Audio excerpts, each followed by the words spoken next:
Hello guys, thank you very much for joining. So let's get moving. A little about myself. So I'm Stefan Faber. I'm your host today. I'm a core developer at Gradle. I'm a leader at Mockito project, which is a mocking framework for Java. If you haven't tried it yet, go and try it because it's really nice. And I live in Krakow, Poland, very lovely city. Please come visit one day. So the power features. So this is what we are going to cover during this webinar. I will host more webinars about the core features of Gradle 1.0. So again, stay tuned on our pages or Twitter account. Today we'll talk about the new dependency cache that Gradle has, some of the highlights of the dependency management. I will also preview a Gradle build daemon with you. However, we are not going to dive deeper into that because I'm pretty sure we won't have enough time for doing that. And few things that to tease you about the next edition of this webinar. I'm going to talk more deeply about the daemon, about code quality, about ID integration, and about the DSL extensions that are very useful for custom plugins. Okay, let's get moving. Okay, so about our new cache. So let's start with a feature that we call origin aware.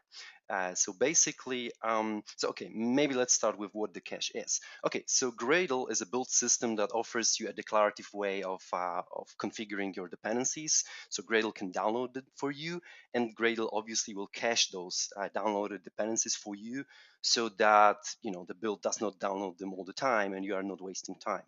So, and in Gradle 1.0, we've changed many things about our cache. So, looking back about a year before, our cache was not perfect. We had to fix a couple of problems with that. And let me demo you the most fundamental features that make it really useful for development and for enterprise builds. So, first feature is origin aware. Basically, it means that Gradle knows where the dependency is coming from. Okay, so this is a part of the information that is stored in the cache, where this dependency comes from. And this is not the case in many other build tools that are out there. So in many other build tools, the cache is just like a file structure, just artifacts, not necessarily with the metadata information, for example, about the origin of the artifact. So before explaining that a little bit further, let me demo it because that's going to be easier. And also it allows us to deep dive into our new cache and how are those dependencies stored. So I do have a small demo project. I hope the font size is okay. So let's open that. For now, it just applies the Java plugin.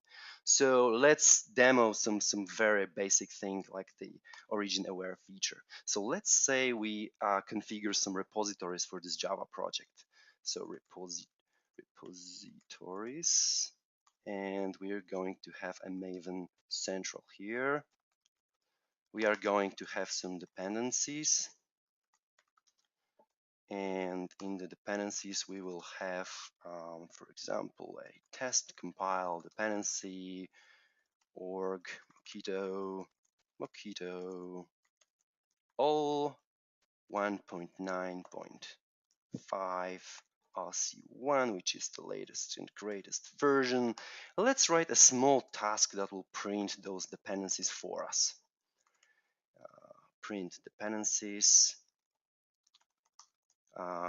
This is the syntax for creating tasks in Gradle. I'm going to configure what's going to happen when the task runs. Basically, we will iterate through the configuration test compile, configurations test compile. I'll explain those things in a bit, so bear with me. So for each resolved dependency in the test compile configuration, we will print it. Let's print a name because each resolved dependency is actually a file here. So name will be the name of the file.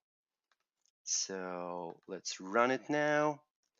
Gradle print dependencies. Whoa, not found. Do I have a typo? Oh, of course, because I was lazy. So this is the name of the task. You see that something is being downloaded. The Mockito old jar has been downloaded and has been cached. Whoa, and I have a silly mistake. I forgot to put a $sign here to print the file name. So let's run it again. As you can see, when I run the task again, you don't see the download jar. Obviously, this jar has been cached. So the origin aware, how it works. Basically, imagine the situation where something changes with the repositories. Let's say someone refactors the repositories that are configured in the build, or removes it or changes something. In this basic example, I'll just remove it. Now what's going to happen? I'm going to run the build again. Now, Gradle will fail this build because Gradle knows that this dependency is coming from the repository that is no longer available in our build. And you may think that this is a quite basic feature, but many other build tools don't support that. And basically, when a dependency or this artifact already exists in the local cache, the build happily runs. And that was also the case for the older versions of Gradle, but with Gradle 1.0 and the improvements in the caching area, we now store the metadata information about the dependencies so that we know where the dependencies are coming from, and we know when the dependencies are coming from, and we can use that information in order to give you more reliable builds, right? That all the improvements we did in the Gradle cache and we plan in future are to make the cache smarter, faster, and more reliable. So there you go. This is origin aware feature. I put back the Maven Central.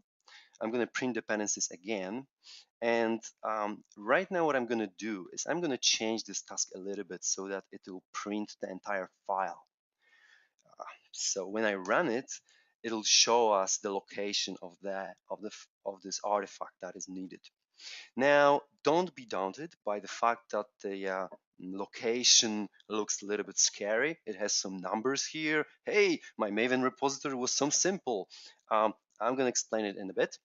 Um, uh, just have in mind that if we want to improve our cache and deliver all those features that we need to make your builds more reliable, we needed to change the way the jars are stored in the cache, or the binaries are stored in the cache. Those changes are unavoidable. So, it's not going to be as simple as it was in Maven repository, for example, but there are good reasons for that, because you're going to have those features that I'm going to cover soon that'll make your build sustainable and reliable. Okay, let's maybe dive there to the cache, and let me explain you how come this location looks like that. Okay, so let's go there. And by default, Gradle um, puts the downloaded binaries under your home folder .gradle folder. So if we go there, and I'm gonna just quickly ls what's there, but again, Gradle keeps other information there as well, not only the artifact cache. So again, don't get downed that there are some things outside of the caches there. So you're interested in the caches folder, and then one thing you want to realize is that the artifact store, so the folder that keeps the jars and the downloaded binaries, has this form of artifact and dash a version. And again, this is needed because we have to sometimes we have to incrementally improve our cache and add more features, and sometimes it requires the change of the format, how we store the metadata or the binaries. My cache is really bloated. Your cache wouldn't look like that. It's just I'm constantly building snapshots of Gradle, and I have older versions here. So don't worry, your cache wouldn't look like mine. Actually, I should remove that before the webinar. So if we scroll up a little bit, what was the folder? It was artifacts 13. So let's go to artifacts 13. So right what I'm looking at is the place where Gradle keeps the binaries. One thing you have to know that our cache is divided into two sections. One part of the cache is where we is the metadata store, and the metadata is a binary store. So it has a very little value for you at any case, because you will never parse this binary file to get the metadata information. And metadata information contains various useful things. For example, the origin of, well, origin is slightly different, but many other things, I'll cover that later. Just have in mind that cache has two parts. One part is the metadata store, and the other part is the file store, which basically contains the raw binaries that were downloaded. So metadata store is binary, less interesting. File store is more interesting because you will have it more familiar when you see the structure. So let's go to the file store. What we have here is something that is more natural. You see the group ID using the Maven terminology, or organization using the Ivy terminology uh, of the dependencies that were downloaded. So let's take a look at the Mockito dependency that I used in my demo. So let's go to org Mockito. There you go. Now, when I ls here, we have two artifacts. Actually, there's Mockito all and Mockito core. Mockito core is something that I must have downloaded earlier. Mockito all is something that was actually downloaded in the build that I've just run. So let's cd into the Mockito all for a sec, because I want to show you something. Okay, there's a version now. So far so good. And let's go to the jar. And yes, this is what I wanted to show you. So if you navigate further, at the almost at the bottom, you will find this number. And this basically identifies the repository that this jar is coming from. And this is the part of, this is one part of this feature that Gradle and the Gradle cache knows where the dependency comes from. And the repository in Gradle is identified by the type of the repository. For example, it can be Ivy or Maven repository, by the layout of the repository, and by the URL of the repository. So at the moment, this is what identifies the repository. And if I ls this folder, we should see the jar itself. There you go. So again, don't get daunted that the cache is not as simple as it used to be in old days. This is really needed in order to accommodate the features that your builds need in order to be reliable. Okay, so again, I don't see any questions, but feel free to ask them. I'm going to slowly move to other features on my list. Let's actually, before that, let's go to the demo. Actually, let's remove this artifact. So if I remove the 6.8 something folder that contained the jar, and I'm going to go back to the webinar, to the demo project. I'm going to Gradle print dependencies. By the way, I'm using the camel case shortcuts, so print dependencies PD, and Gradle knows which task to run. As you can see, the jar has been downloaded. Um, let's get back a little bit to the build. I'm not sure how familiar you are with Gradle. Very shortly, I will explain. So this is a declarative way of configuring your build. We are configuring that the dependencies are coming from Maven Central, that there is a test compile dependency Mockito. Test compile itself is a name that you group dependencies into. In Gradle, it's called the configuration. And therefore, when I print the dependencies, I refer to the test compile dependencies via the configurations. Okay, and configurations are fully configurable and flexible in Gradle, unlike other build systems. So it's not hard-coded that there's a test compile type of dependencies. You can have your own kind of configurations and attach dependencies into it. Okay, so let's get back to the features. Okay, I have a question. So regarding the questions, I'm gonna read every question, and And let's go to the question. If a repo goes down or you lose your internet connection, would the build fail even though you have the artifacts in your cache? It's an excellent question. The Gradle will not fail. Gradle will use the dependencies from cache. Trust me, you don't want me to demo it because I would have to go offline and this webinar would have ended. But yes, Gradle will do what you think it should do. Would do the smart thing. Will use the information from the cache, but remember that you're gonna have to have this repository information in your build. If you remove the repository information, Gradle will try to validate if the dependencies you have can come from other dependencies you have. Can come from other repositories you have, and if they are available in other repositories you have configured, it's all good. We can carry on. We can work even offline. Yeah. So long story short, yes, Gradle will use the cached versions. Gradle will fail if you remove that if you're offline, and Gradle does the right thing. Gradle aims for reliable builds and for your happiness. Okay, so let's move on, and we will go deeper with that stuff. Don't worry about it. Let's move on to the other things. So concurrency is safe. Since the dependencies are stored in the file, basically in your file system, somewhere in the folder on your disk, you can think, okay, what happens if I have two concurrent builds and they get downloaded dependencies and they modify the metadata store and they put more jars there, how it behaves in the concurrent scenario.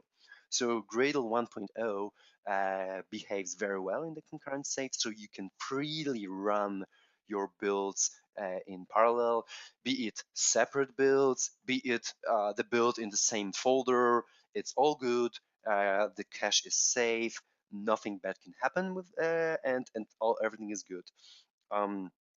Yeah, I won't demo it because it's kind of hard to demo that that is really working, because yeah, if I run two parallel builds, they will pass and you'll just see that they are passing. It's not really exciting. Just have in mind that we are concurrent safe. Our cache is concurrent safe.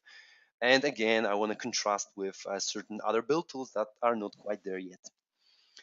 Okay, dependency absence is cached. This is important information. So in our metadata, we store information that the dependency is unavailable. Basically, it means that Gradle will not constantly hit the repository to retrieve a dependency if dependency is absent.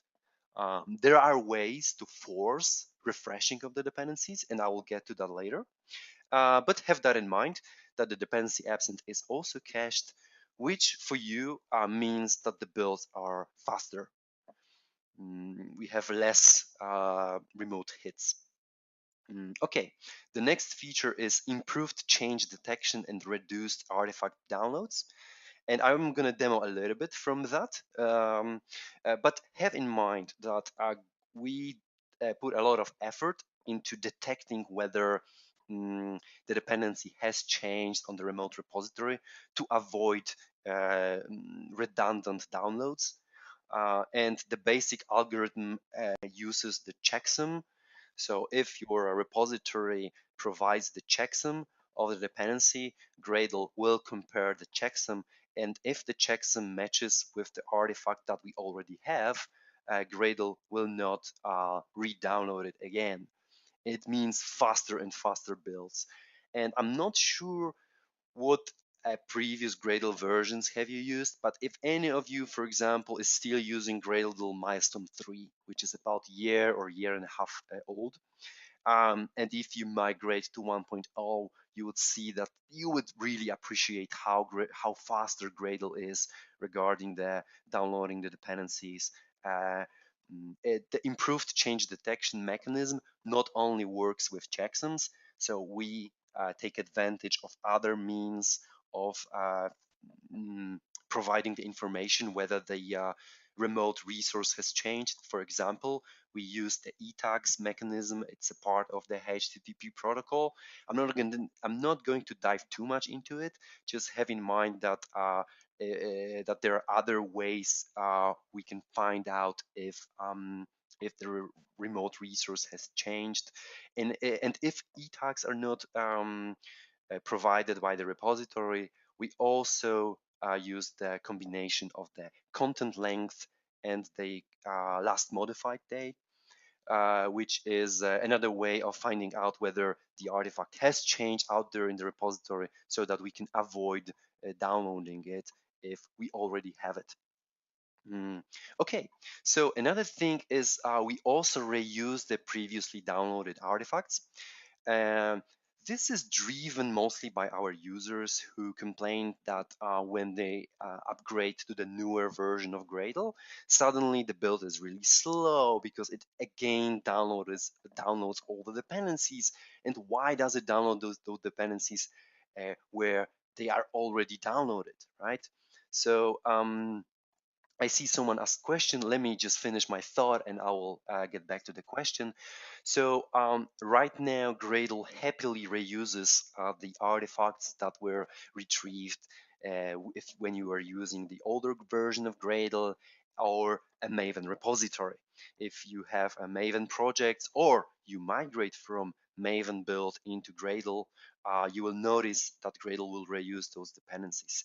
Again, we always check for the checksums and those things. So this is not, it's not the case that Gradle just blindly grabs the dependencies from the M2 repository. We make sure this is the correct jar. So that builds are reliable and builds are fast.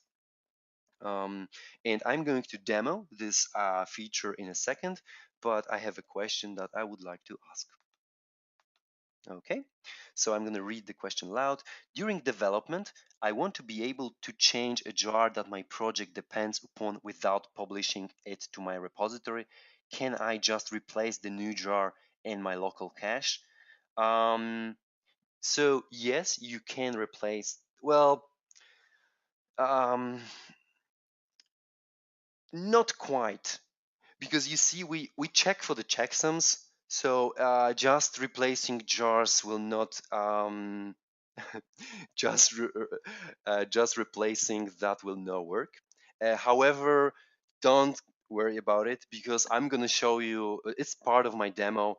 I show you ways of developing in this sort of. If you have that workflow, Gradle happily supports this workflow. Your project depends on some other project that lives in your workspace, in your on your it's cloned to your hard drive somewhere, and Gradle happily supports this workflow. So this is one of my other demos, and just bear with me. It's gonna be there. Okay. So there are other questions, but those are really answers to that question. So I will move on. Okay. So reusing previously downloaded artifacts. Okay. So I have a really small, let's actually see what's going to happen if I remove again I'm going to remove from my local cache, I'm going to remove all Mockito stuff. Well, actually, all the jars. So I remove all the Mockito stuff, and I'm going to go to my build. I'm going to depend now on the core version of Mockito. Um, I have a small Maven project that uses Gradle Mockito core, and this jar has been downloaded to my Maven repository. So if you are really interested, I can show you. It's somewhere here, repository org Mockito. Come on, I'm making mistakes now. Oh, you see, I have a bunch of stuff in my Maven repository. As you could see earlier, I removed all the Mockito jars from the Gradle local cache. So let's see what's going to happen if, whoops, sorry, that's not what I wanted. Let's see what's going to happen if I do Gradle print dependencies. I'm yes, as you can see, this has not been downloaded.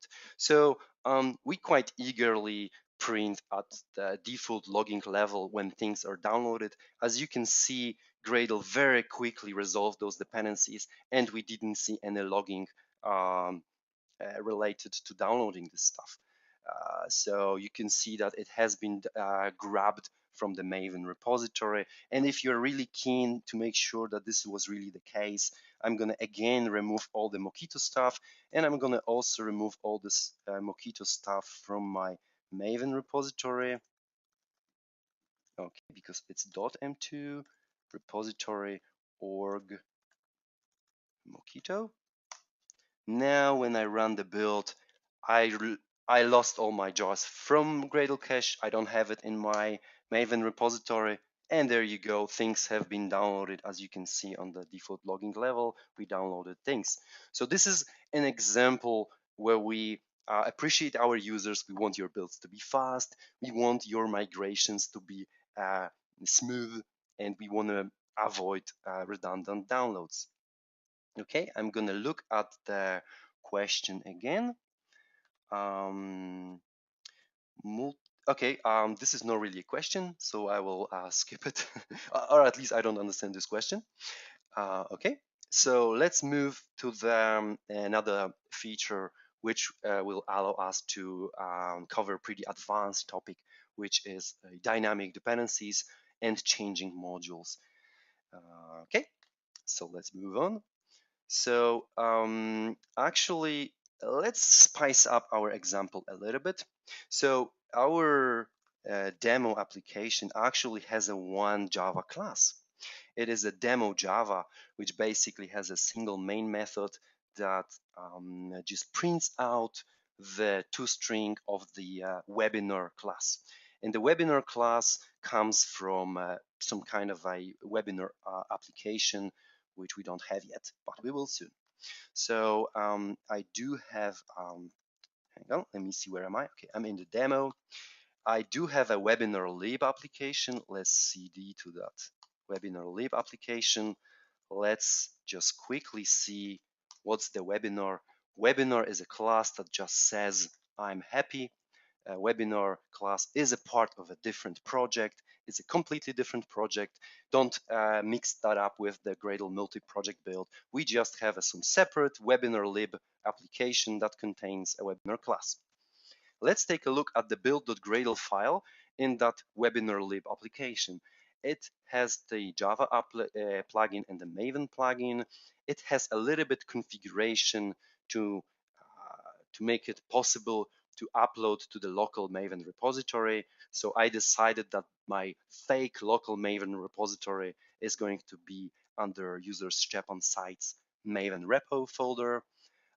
Some of the configuration related to the Maven's coordinates. So the name of the artifact will be called webinar lib. The group is going to be this, and version 1. Actually, let's make the version 1.0.snapshot because I want to demo snapshots first. And a little bit of the configuration, how to upload it to the local repository.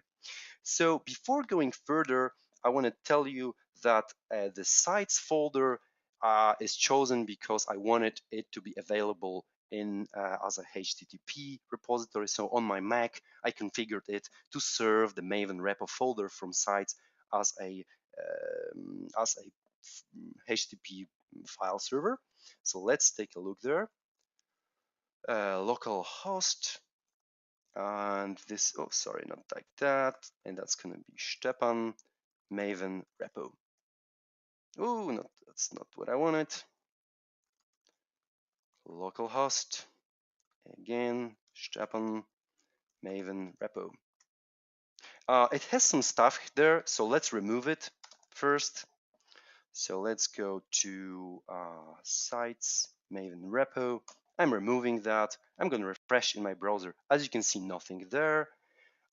However, I'm still within my webinar application. I'm going to quickly run the Gradle upload archives task, which will upload archives to the local fake Maven repository. And there you go. You can see that it has a proper Maven format. It has it has a bunch of files because some of them are poems, some of them are checksums, etc. So don't, it's basically releasing a single jars actually affects us. 6 files are here, and including the Maven metadata even more. But this is regular Maven format, so let's not worry about that. Um, one quick thing I want to tell you about that is that we are not using Maven here. We are using a Maven plugin, which means that we just want to build an application and happily upload it to a proper Maven formatted repository. But we are not like running Maven behind the scenes or anything like that. This is all Gradle. Gradle. This is one of the ways Gradle support Maven repositories and Maven layouts. Okay, now let's get back to our application, which is the demo project. Let's go to its build.gradle file. As we remember, our demo just prints what the webinar says.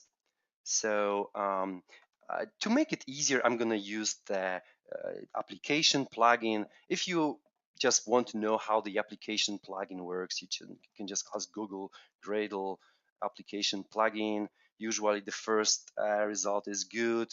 The way to use it is first you apply the application plugin and then you configure the main class name. So let's just do it. Apply plugin application.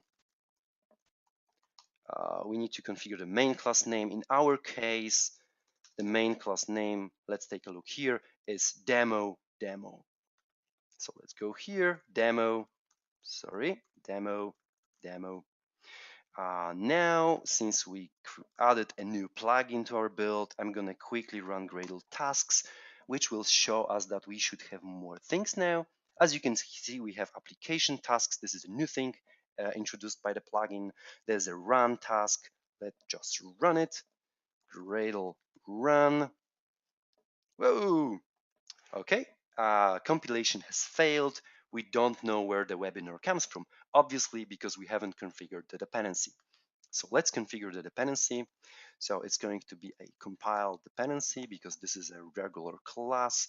And I think it's org Gradle webinar, and the artifact is webinar lib, and the version is 1.0 snapshot. Let's quickly see the build.gradle just to make sure I have the group ID and the artifact ID right, and I can see it's correct. I also need a repository because this is not available in Maven Central, so I need to configure another repository. This is one of the ways of configuring Maven repositories, and it's going to be HTTP localhost Stepan and Maven repo. Let's run it again. Let's see what's going to happen now. There you go. As you can see, well, it was downloaded, but it was downloaded from a local server.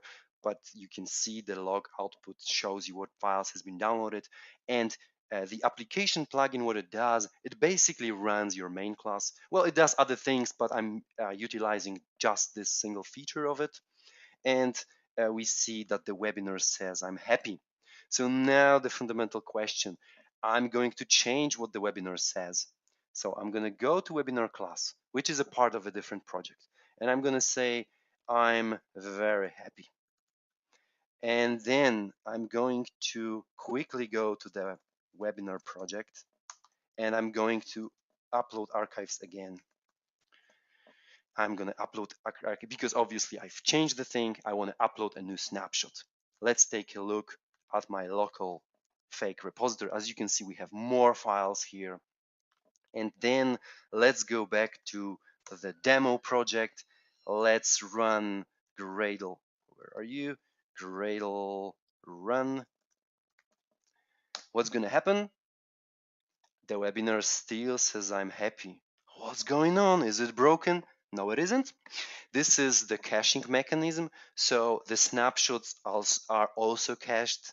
That was not necessarily the case for older versions of Gradle where we too eagerly grabbed the snapshots and the dynamic and the changing modules, and that resulted in slow builds. So have in mind that Gradle 1.0 caches the snapshots, and the default caching is 24 hours.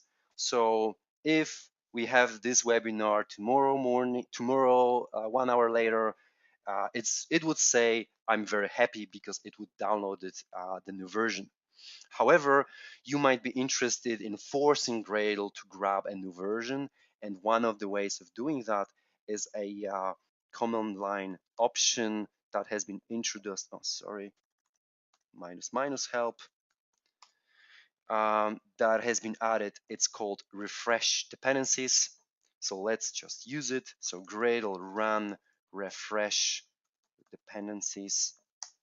And now, as you can see, it says again, it downloaded the new version, and the webinar now says, I'm very happy, which is exactly the change I've done.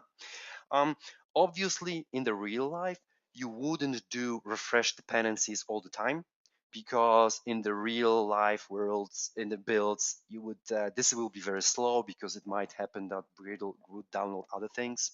Um, uh, Bear in mind that this is called refresh dependencies and not download dependencies for a reason. It does not necessarily mean that if you are running Gradle with dash dash refresh dependencies, we will download our dependencies. It means that we will make sure that your dependencies that are used in this build are as if they were downloaded. Gradle takes measure in not making too many artifact downloads. If we find out that we already have the jar and the checksum is matching, we are not going to download it again, even if you are posting the refresh dependencies. But rest assured, refresh dependencies, the effect of that is as if you just downloaded everything again. Refresh dependencies is also an excellent way of validating if your build is still working in the clean environment, because this is a typical case in many situations out there, that new developer starts work and his build does not work. Everyone else in the team builds fine, but his build does not work because he has a fresh repository, and there are some implicit requirements that something has to be installed, blah blah blah. So this is refresh dependencies is a way to validate if the build is capable of running in a completely fresh environment where there are no dependencies already stored in the cache. So before jumping further, I'm going to quickly review the questions. One of the question is, no, that is not really a question, so I'm going to move on. So George asked us, what if, was George or someone else? I'm sorry. Yeah, it was George. So about this workflow where you have well, you are constantly working on some project outside of that Gradle project, like our webinar application, and you want to have a workflow that it constantly grabs the latest and greatest snapshots. Very well, Gradle does support this use case. So in order to do that, I need to configure the resolution strategy. To do that, I can do configurations, test, compile. Sorry, it's actually a compile dependency, configurations, compile, resolution strategy, cache changing modules for, let's just say, 0 seconds. Obviously, feel free to configure to whatever time frame you like. This is what we are going to do. So this effectively means that we are not caching the changing modules. And this is the term that I would like you to remember. The changing module basically means a dependency with the same identifier, with the same, using the Maven terminology, coordinates, but that may mean a different binary at a time. So that's, and the canonical example for the changing module is a Maven snapshot. So in Gradle, any dependency can be a changing module.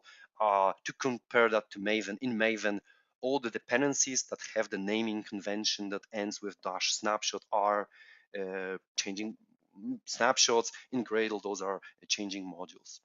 Okay, so let's change the webinar again. Webinars say I'm very happy since yesterday. I'm going to cd to the webinar lib.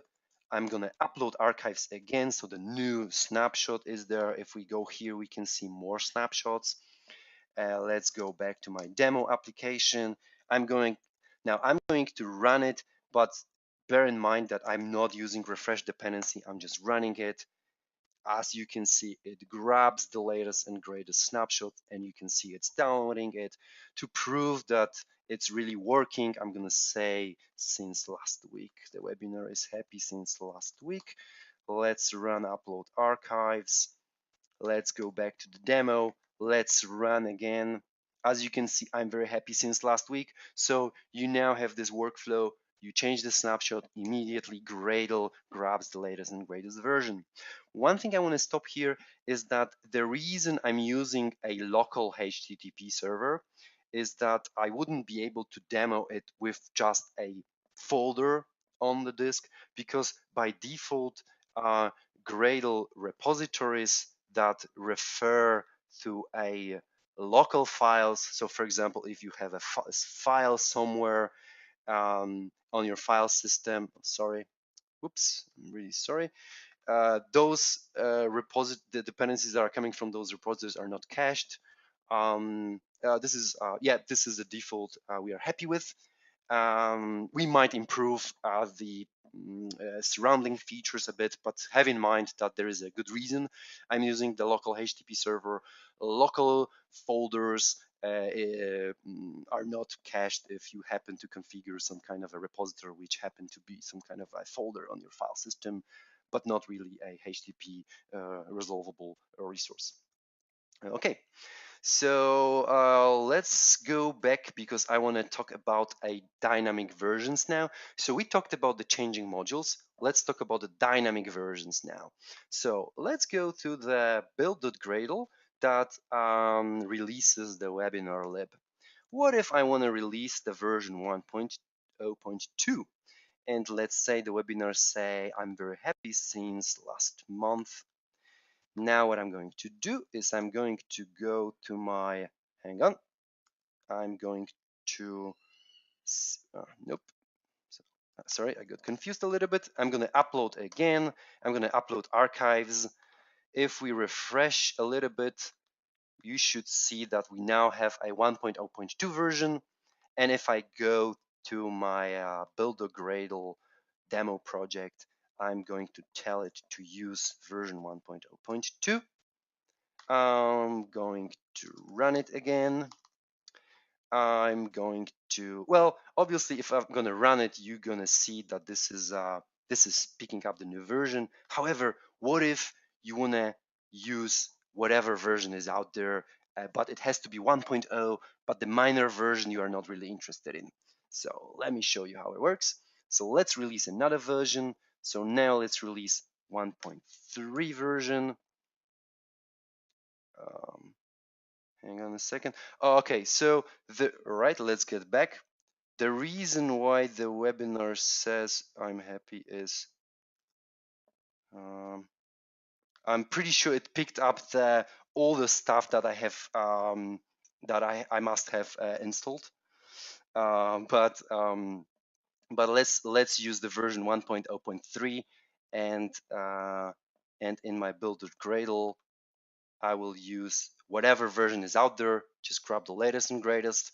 Let's cd to the webinar lib. Let's upload archives.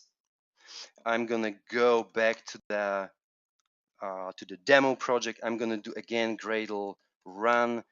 It's going to be I'm very happy since last month, and as you can see, it picked up 1.0.3.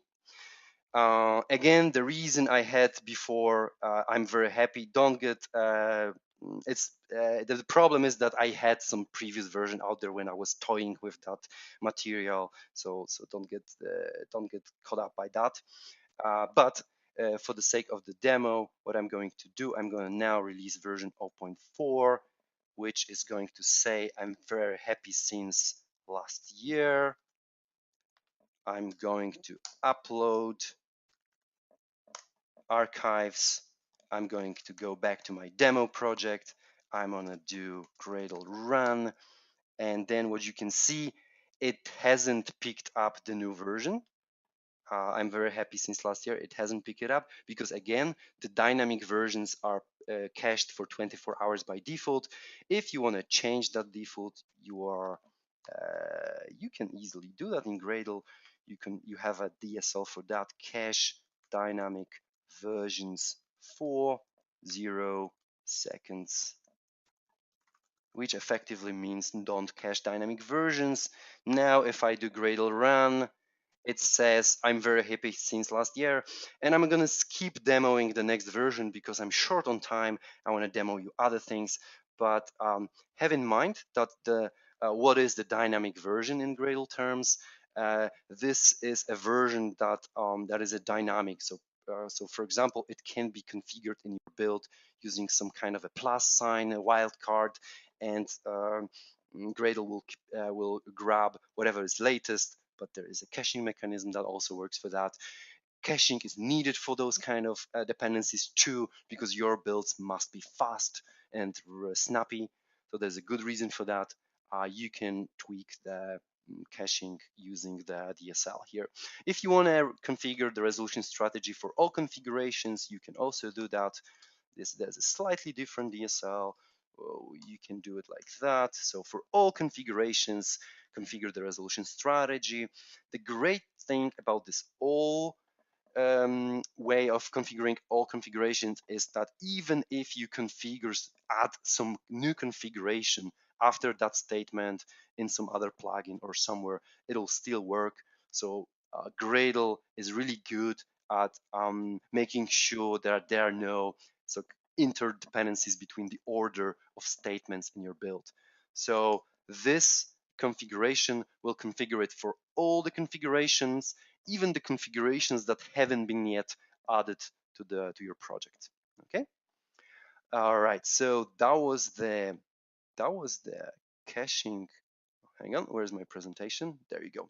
So that was the feature that I want to demo, consistent caching for dynamic dependencies and changing modules.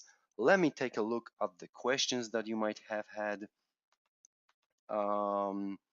So I don't think this is a question. I think George is explaining a little bit his use case. So I'm going to move on. One thing I want to just say a little bit is that I'm not a great fan of the dynamic versions because it might mean less stable builds, as you never know what kind of a version can be picked up tomorrow, and it might change something in your application. So you've been warned. Use this powerful feature with care. Okay, so let's get back to our webinar. Let's demo some of the things. So the new features regarding the dependency management, some highlighted features. One is something that I've already demoed, the refresh dependencies, which will, I like to call it a validation of the dependencies, because it doesn't quite mean that it's going to download things from the web, but it means that we're going to validate that the build is capable to run in this environment, and all the dependencies that are needed are there, that are cached. The offline is sort of the reverse feature of the refresh dependencies. It means that Gradle will make sure we are offline. Gradle by default is already pretty good at knowing when it's not really necessary to do the remote hits and download stuff.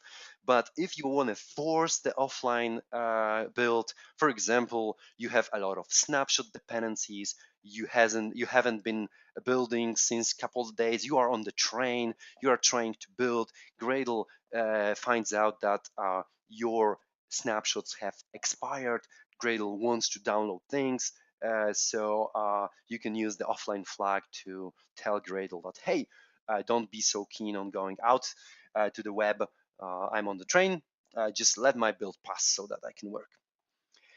Okay, So another thing I want to mention is everything I'm talking about the Gradle cache or the dependency management highlights, it's in our user guide. Take a look at the chapters regarding the dependency management stuff I was talking about, the change detection, about the caching strategies, how our local Gradle cache works. It's in our user guide.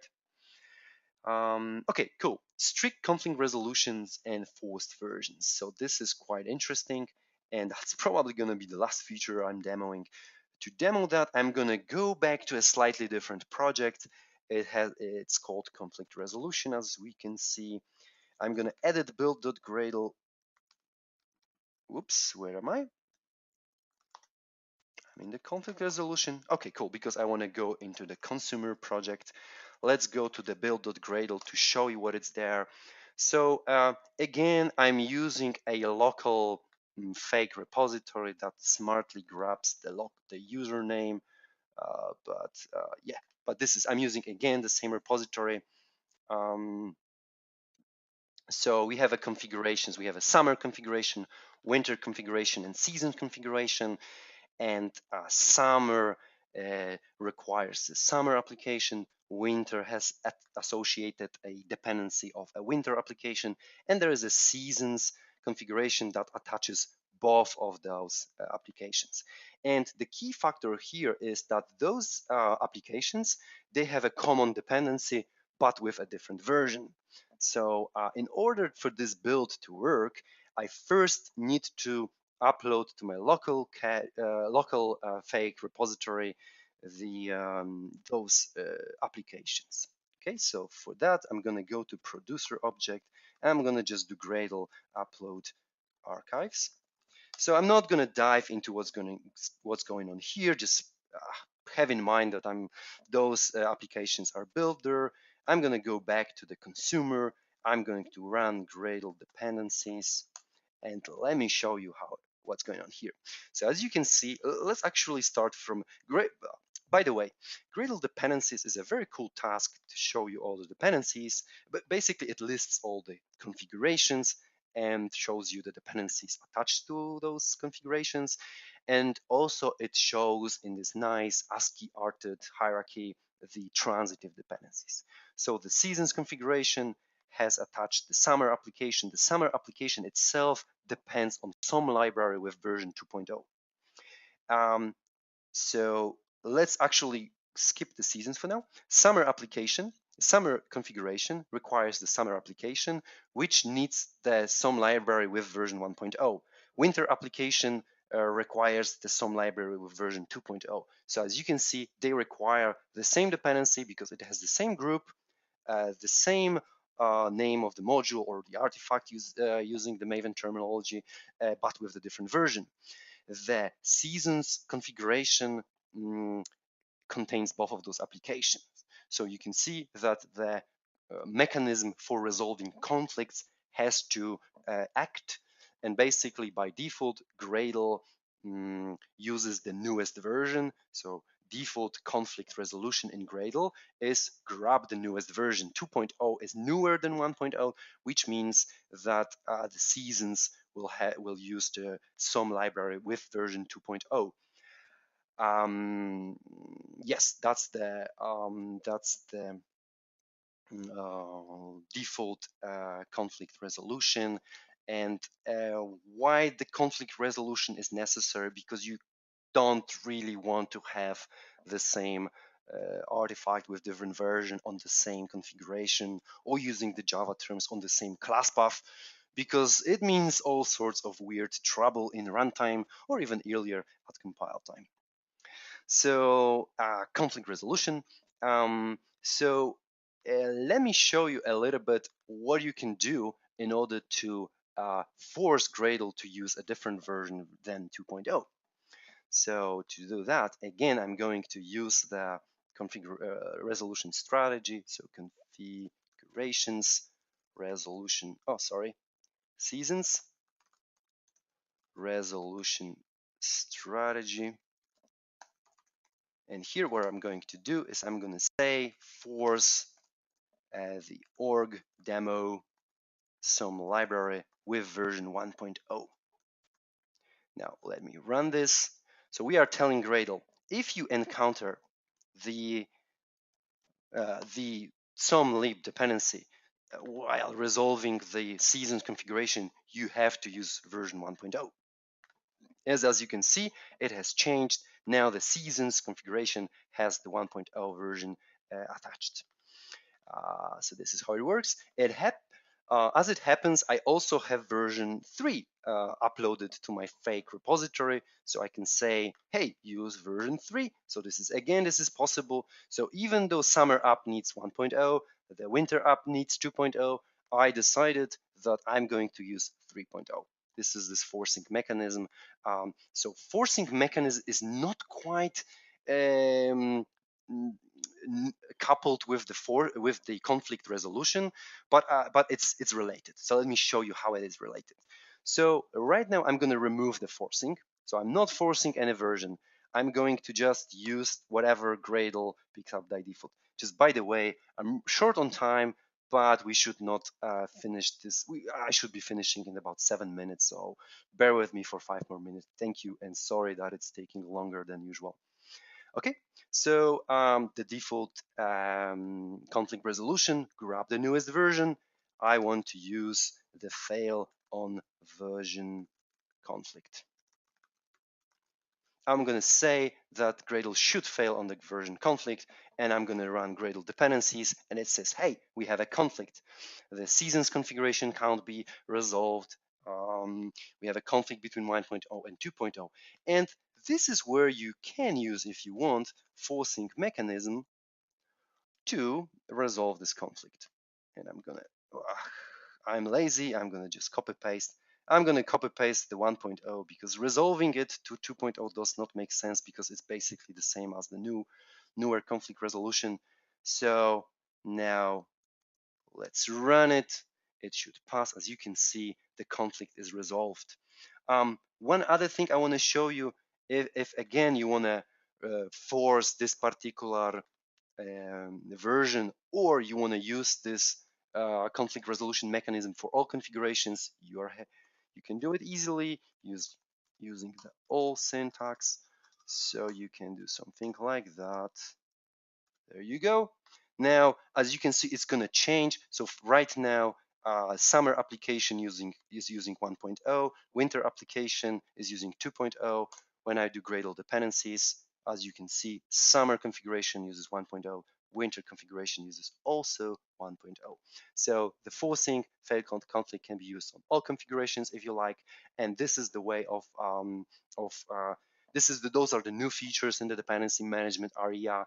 Um, Bear in mind that this is not the only way of resolving conflicts. There are a bunch of other ways and even better ways to resolve the conflicts in your versions, but that's not a part of this webinar. Maybe quickly I'll iterate that.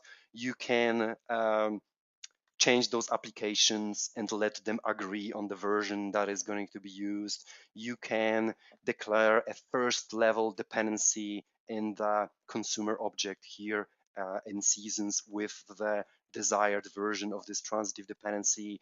There are a few other ways, but it's not quite part of this webinar. However, this is all documented in our user guide. Okay, I'm 1 minute past. I'm going to quickly look at the question, and I'm hoping there are not many. There are not many. Thank you very much for that. I'm hoping that it's all clear. Let's go back. So we talked about strict conflict resolution and forced versions and the sneak peek of the Gradle Daemon. I don't have time to fully explain the Gradle Daemon. Just have in mind that my builds are pretty fast, as you can see. So for example, if I do Gradle run in my demo application, it's taking 1.2.2. It's 1 second. If I run without the daemon, it's going to take 3 seconds. Not bad, actually. Let's run it again. 3 seconds again. Not sure if this is a good statistic. I can easily, if I demoed it from my other laptop, it would be more. It would be probably 6-7 seconds. As you can see, I'm using no daemon command line option because I have configured my local environment to always run with the daemon. Uh, there are ways of doing that. I'm gonna explain them in detail in my next webinar, and I'm gonna also explain in detail other things about the Gradle daemon. For example, what are they? How long does the daemon live? What are the scenarios where the new daemon is forked?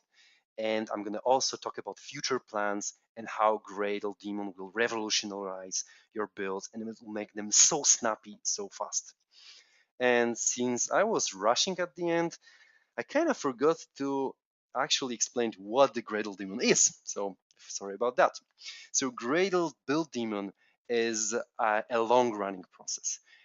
When you normally run Gradle Build, it'll end and the Java process that is in the background will exit, right? However, if you are running with the daemon, you're gonna notice, for example, I can use the JPS function from the JDK to show you that there is a Gradle daemon process running behind. So basically, if you are running with the daemon, Gradle process will stick around for a little bit longer so that next time you run the build, you are not paying the cost of the JVM startup and you take advantage of various optimizations that the Java hotspots have and various other things. And this is really, really useful for local development environment. I definitely recommend you to try it out. Take a look at the chapter on the Gradle daemon or join my next webinar for more information about the Gradle daemon. Basically, when you start using the daemon on your local builds, there's no going back. You will find the old way without the daemon too slow for you. You would hate it and you would always run with the daemon. Um, so one other thing I want to say is, although I definitely recommend Gradle daemon on your local development environment, I'll be wary about the continuous integration environment because it feels to me that the CI should be optimized for the consistency and reliability versus the local dev environment should be optimized for efficiency and speed. So the CI on the CI, I wouldn't be so keen on running with the daemon because this is another process that you need to look after sometimes, etc. So yeah, for the local dev environments, I definitely recommend. For the CI, well, I probably wouldn't use it. It's up to you if you want to. That's it for the Gradle daemon, and that's probably going to be end for the webinar. I'm going to quickly look if there are no questions. No questions. I'm going to move on to the next part. Forgive me if there is not going to be a Q&A session, but you had the chance to ask questions during the talk. That was my webinar. Thank you very much. I hope to hear you soon and enjoy Gradle. Bye bye.